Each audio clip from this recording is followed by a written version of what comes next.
Welcome to Simply Living It. My name is Jamie. Today, I want to talk about a few things that I wish I had known when I started homeschooling and things that I have learned along our 10-year journey as a homeschool family.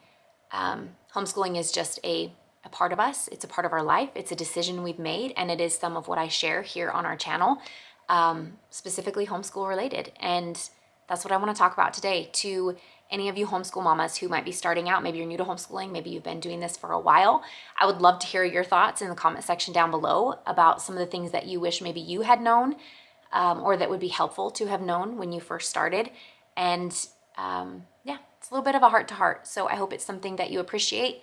I hope it finds its way to maybe a sweet mama who's needing encouragement in motherhood and homeschooling and life. And yeah, let's do it. So I don't usually take notes when it comes to YouTube videos. Usually I just share whatever's on my heart or my mind.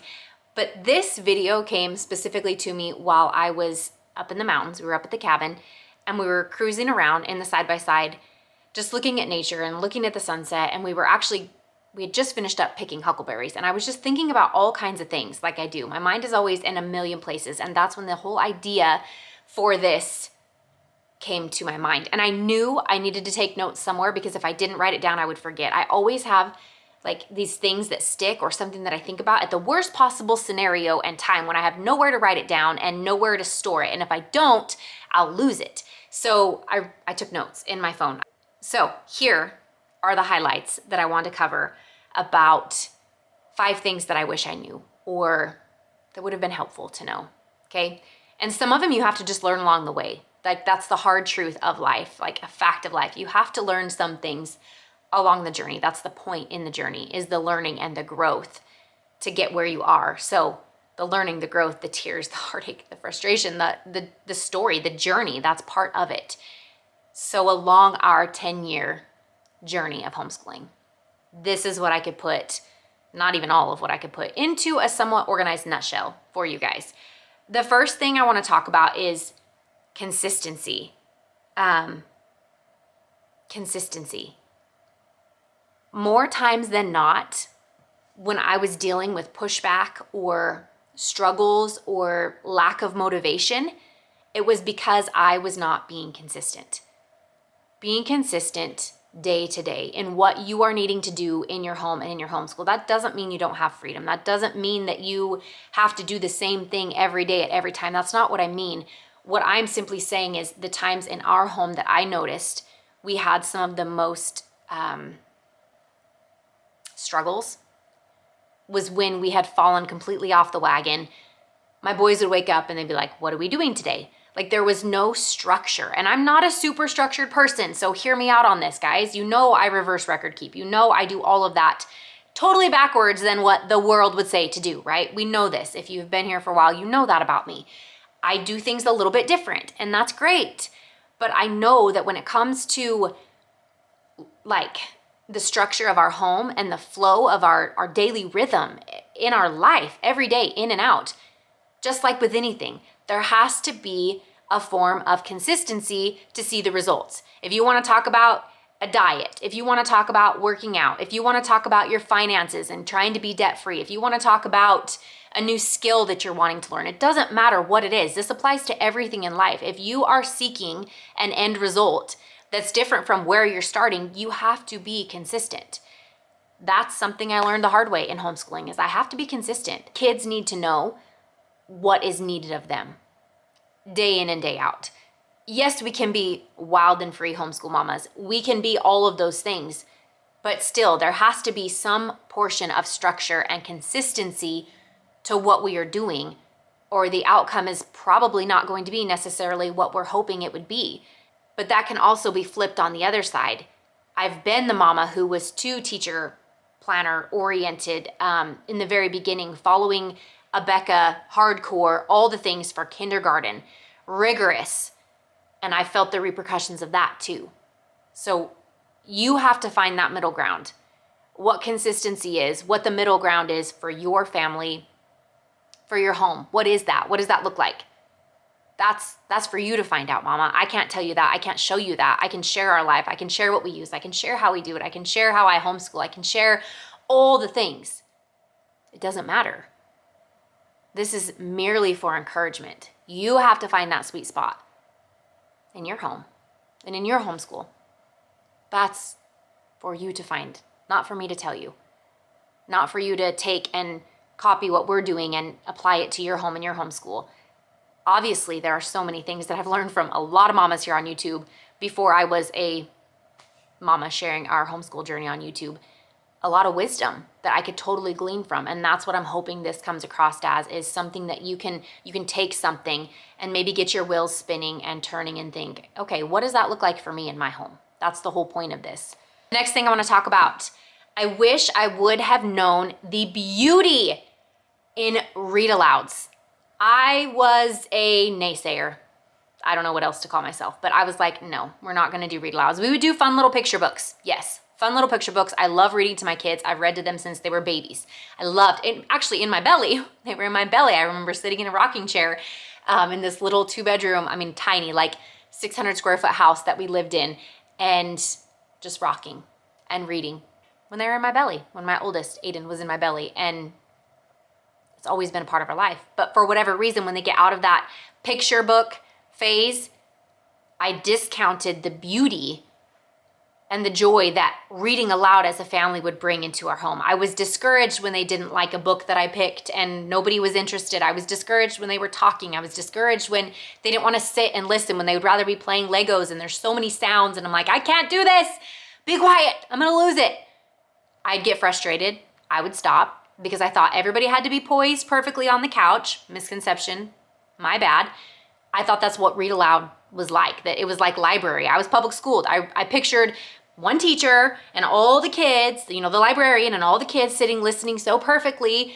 That's not the case in our home and in our homeschool, and I don't want that either. I had an idea in my head, for one, that we're not interested. No read alouds. Chapter books, no, they're not going to want to sit. I had discounted the beauty that read alouds would bring into our homeschool. So that is a huge thing I wish I would have known. And there's so many moms, again, on YouTube that share their favorite books and book lists and all kinds of things. So if you have questions or don't know where to start, there's a plethora of information here that you can find at your fingertips, or just go to the library and pick out a chapter book and start reading. It's beautiful. It might be rough in the beginning. Some days might straight up be rough. I'm reading C.S. Lewis right now from the YWAM Christian Heroes series. It's part of one of our books that we're reading as a family. My 2 oldest boys are into it, and my youngest is like, Mom, are you done yet? He doesn't thoroughly enjoy that book for whatever reason, and that's okay. It's okay. I'm still going to read it. He's still going to sit and listen, and we'll have memories of it. Make him a snack. Make him some blueberry scones, some chocolate chip cookies. Make him a fruit platter. I don't know. Whatever fits your family in your home. Go to the park, whatever. Read alouds are a beautiful thing to introduce into your home, into your homeschool. And I wish that I would have known from the very beginning and not discounted that period where you go from like little kid, toddler, picture books, like the fun little books when they're little. They reach a different age and I'm like, okay, we're done. No, we're not done. That's where it gets really beautiful. So don't discount that. That's something I wish I wouldn't have done. I wish I would have stayed solid all the way through with reading aloud. And then now, what we are seeing, the beauty of sitting and reading a book together. Charlotte's Web, I'll never forget reading Charlotte's Web together. That was like one of our really big first read alouds that we did, where I'm like, we're doing this. We're going to finish a chapter book front to back, reading aloud as a family. And I love it, and I'll never forget it. Then we watched the movie. They did some art. It was a huge thing for us. And it was beautiful. And it's a very, very big sweet spot to me. So don't discount reading aloud chapter books, no matter your kid's age. Don't discount that. The next thing I want to talk about is homeschool curriculum. And this is such a touchy, iffy, wide open space in regard to curriculum. There are 1,000,010 ways to do it. There are 1,000,010 pieces to use. Theories and mindsets and styles, if you will. I don't even know my homeschool style. I've not gone down that rabbit trail. I don't know. We're just doing it, guys. We're just doing it. We're just doing this homeschool thing. With curriculum, take it or leave it. Somebody can share what they love. I share what I love. I share what we use. Sometimes I share things and then you don't see it again because for whatever reason we quit using it. That's okay. If it's in your home and it's working and it's going great, use it. If it's in your home, you're not loving it, it's not going great, there are struggles, maybe it's the curriculum, maybe it's your kid, maybe it's the level of consistency, who knows, maybe it's just a bad day. Curriculum is not the end all be all to homeschooling. For me, realizing that the connection was so much more important than the curriculum was a huge connection to make, but it's so important. And I want to say, it feels like there's just this stigma with homeschooling. Like there's a perfect way to do it. And whatever that perfect way to do it is what fits your family. This shouldn't be a high pressure, carry the load comparison. That's so unfortunate. We're not doing anybody any service or any justice by making mamas feel a pressure and a burden from the beginning and feeling like if they're not using this, they're doing it wrong. If you're not doing it this way, you're doing it wrong. If you're using online, oh, well, then you're not homeschooling. That's so not true. There's just like this stigma, I feel like, that's so heavy, and it's so unfortunate because it's not true. It's not the way it was supposed to be. It's just creating division. It doesn't matter how you do it, when you do it, why you do it. Does it really matter? No. What matters is what you're doing in your home. Things have just gotten so inflated lately and so many focuses on all the wrong things, I feel like. So maybe turn off all outside influences or things that are ripping you in a million different pieces and really truly just sit and focus and write out a plan, what you want for your homeschool, what you envision, what do you feel like you want your homeschool to look like? And then piece by piece, put those pieces together to where you have this puzzle of your homeschool journey and what you want it to look like. 1,000,010 ways. 1,000,010. And it does not matter whether you do it the same as somebody, whether you do it different. We are all here, I feel, to share this is what we're using and why we're using it, and it's great right now. It's not curriculum is the end all be all. And I know that those videos blow up like the sun on YouTube because everybody's looking for the next thing. I know, I've done it.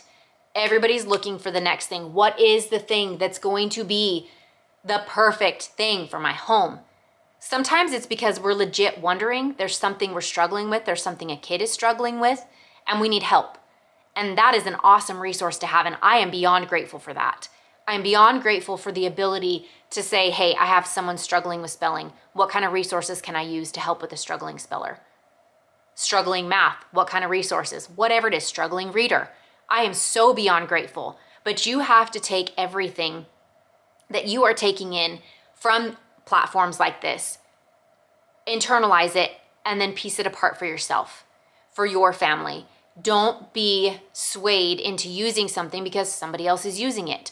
Don't be swayed or tormented with the thought that you're doing it wrong because you're not using the same thing that Jane Doe down the street is using. That's not true. Do what fits you, what fits your family, what fits your home, your homeschool, how you want it to look. That's all that matters. That is the only thing that matters. Use social media as a resource when you need help, when you need encouragement, when you need direction maybe. But I so feel like there's such a weight around curriculum because I've felt it. I know it. I've experienced it. We're all searching for the perfect curriculum.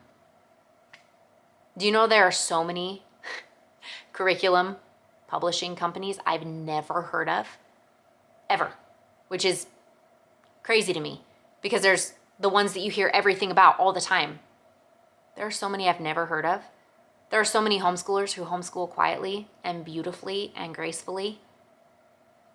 And they use none of what maybe we've all heard of. That's beautiful.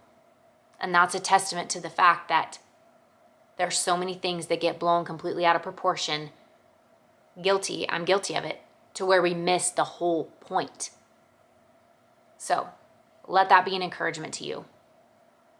Curriculum is not the end all be all. and there's no right or wrong way to do it. There's not. Remember that, because I know the pressure. I've felt the pressure. I too was a first-year homeschooling mom. I was a second-year homeschooling mom, a third-year homeschool mom. I've walked all those years too, and I'm here to say there is not a perfect curriculum. There's not. I haven't found it. I haven't. Something might work for one of my boys, then it doesn't for my other. We might just use something because it's working, whatever that means. It's teaching them. It's doing what it's supposed to do. So great, we're gonna use it. Let that weight just wash off of you. Like, let it be gone. Curriculum, take it, leave it, get it out of here. Like, it is what it is. It's a tool, it is a resource, it is something we use. Nothing greater, nothing less. Boom. Which takes us right into our next one. Comparison. I think I already summed that up in that last nutshell. I think that's already pretty much the same thing wrapped up in just a different word, like comparison. I will tell you, there are so many mamas that I see sharing things that I've looked at and I'm like, I wish I was that mom. I wish I could pull out all these amazing things and put together this amazing unit study that had all the crafts and all the activities and everything laid out. So my kids wake up and they see a table full of all these fun things and a meal that goes with the unit study and a craft that goes with this and 3 books laid out. That is not me. That is not me. I was not created that way. That's not me. That's not my gift. That's okay. My gifts come in a different form, and so do yours. Maybe that is your gift. Maybe that is you. Rock on. And if it's not, you're awesome. High five. Sometimes we do the crafts, sometimes we don't. A lot of times if there's like an experiment, we might do it. One of my kids might be super interested in it, so I'm like, okay, do it, and then tell me what you find. My kids are old enough now that they can do that independently to a certain extent. I am not the greatest at doing experiments and crafts and all the things. I'm sorry, I'm not. I'm just not. And for a long time, I was sorry about that. I felt guilty. I felt like I was doing it wrong, like I was ruining my kids. Like, why can't I be like all those mamas that I see that have it together and have all the things? And it's just not me. I'm also not that mama who can create a unit study on my own. I'm not. I have to find it. Somebody else has to have already created it for me, and then I will use it to fit our home. I'm not going to use it like they have it laid out, but I'll use it to fit our home, and I'll pull in what I want, and we'll use what we want. That's how we work here. For a long time, I beat myself up, and I tried to be that mom. With that being said, my kids don't necessarily always want all the extras either. My kids, I don't know that I have kids that fully appreciate that side of things because I think they're kind of wired like me. I want to be that mom, but I'm not. It's okay. Math and all the things. I want to love math, but I don't. I hate it. I loathe entirely. That's off of Grinch, just saying. I am not a math person at all. I hate math. For me, the key to having a patient, chill, undistracted homeschool day is saying no, is setting the time aside where nothing enters this homeschool time. This is our learning, whatever it is we're gonna do. I'm not even gonna dissect that, but whatever it is we're gonna do in this time frame, nothing's gonna enter that. Nothing's gonna come between that. We'll feed into that allotted time with my gifts, what I can do, what I can bring to the table. And your gifts are going to be your gifts, your own individual, unique gifts that may look like some other mamas and they may not. They might be totally opposite. Maybe your gifting is baking. So you spend a lot of time in the kitchen with your kids baking. Maybe you're one of those amazing mamas who knows how to can and preserve and all the stuff that I know nothing about. That is awesome. That's your gift. That's one of your gifts. It's going to be different for all of us. And I just want to remind you mamas, as we're gearing up for a fresh new homeschool year and all the information being thrown at us, I want to remind you to not be discouraged. Let not your heart be troubled. Just breathe. God has a plan for you and your family and a reason why you're doing this. He knows your gifts. He knows your talents. He gave you your babies. He brought them to you, specifically gifted them to you because he has a plan. That's all you need to know. That's it. That's it. Okay, I'm gonna wake up, I'm gonna put my shoulders back, I'm gonna lift my chin up, and I'm gonna do this because God has called me to do this. He knows that I don't have X, Y, Z or A, B, C. He knows I've got this. He knows that. So that's what we're gonna do. It's fine. It's great. It's wonderful. It's great. Remember that. Comparison. Curriculum and comparison. They can all be intertangled, interchanged, intermingled, but they can also be so separate. Lift your head up. Lift your chin up. Put your shoulders back. Own this. Own it. The last thing I want to talk about that I wish I would have known when I first started homeschooling, and I wish I really would have accepted it and fallen into it, because I think that's the thing. I think I'd always heard it, but I didn't understand or know what it really meant, which is having the flexibility to move throughout our day, to shift our day.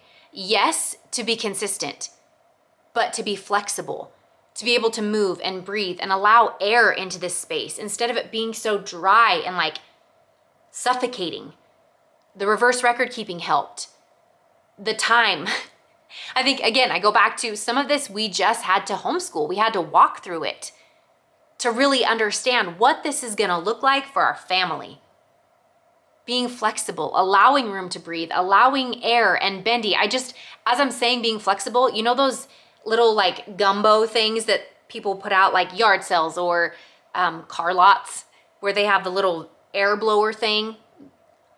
Bear with me. And it blows the little floppy guy up with the crazy hair and they're just like arms are moving, and that's all I can think of and vision as I'm sharing this is move. Give yourself that ability to move and your kids to move. Don't suffocate their love for learning. Don't suffocate this whole thing to where it's like, homeschooling. This is terrible. That's not the point or the purpose or the goal or the intent or the heart behind homeschooling. Be one of those guys that's just like, yeah, we got this. We're going to be consistent, but we're going to be flexible. We're not going to compare. We're not going to put all our weight on curriculum. We're not going to think we have to do it any certain one way. We are going to do it this way and we're going to jive and it's going to be great. And I have terrible moves. I'm not a dancer. Just going to say, but be bendy, be flexible, allow room to breathe, give your kids room to breathe. If they want to do an experiment, I was just talking about that. Give them the freedom to do the experiment. You want to do it, but maybe mama doesn't have time or the heart or the intent right now. Why don't you do it? And please let me know how it goes. Why don't you go get some gravel out of the back, get a water bottle, you create your experiment on your own, do it independently, and then come show me your finished product. We get to do that. We get to do that. Just saying. So many things I could touch on in this, but I feel like I'm already taking this video out really super long, and I think you're getting my gist of what I'm saying. All the things. I wish I had known all of those things, but I do believe that some of it you have to walk through. You can hear me say it. It's like moms saying, time goes so fast with your littles, soak it up and enjoy it. Well, you don't realize it until you've walked it and now you no longer have babies and you're like, oh my goodness, right? Hindsight is always 20/20. I would do a million things different. The first year of homeschooling, now that I can say, we've done it 10 years and this is great and this is not. Just saying. Remember that. I hope there's something from this video that you can glean. I hope there's something from this video that encourages you, that inspires you, that puffs you up a little. Like, own this. Own this homeschooling thing. Do not feel trapped. Do not feel beaten down. Do not feel like you are not doing it right because you're not doing it the way that Susie Q, whatever, is doing it. No, we're not going to do that. We're not going to play that game. We're all going to live our lives and do it our way. And we will come here learning and growing and sharing and gleaning wisdom and sharing wisdom. If you have wisdom, share it in the comment section. I want to hear from you because I'm still walking this out. I'm still learning every day, and I will probably have a whole new lineup of things to share with you at the end of this homeschool year because we will be entering high school. Obviously, it's going to look different. I have so much to say and could talk about this so much. I was very incredibly encouraged and just felt so much of this on my heart that I had to share it. I had to make a video as we're gearing up for the new homeschool year. So today's video, like I said, I think there were 5 things. I hope there were 5 things that I wish I had known when I very first started homeschooling. I would love to hear from you. If you have a homeschool mama friend who needs to hear this, share this video with her. Let's encourage each other. Let's encourage each other. Why is there such a weight and a pressure and a stigma? Like, let's change that. Let's encourage That's the whole point of this. I hope that you enjoyed today's video. I hope that it was, in fact, encouraging in one way, shape, or form. And lift your chin up. You got this. I will see you in our next video. Bye.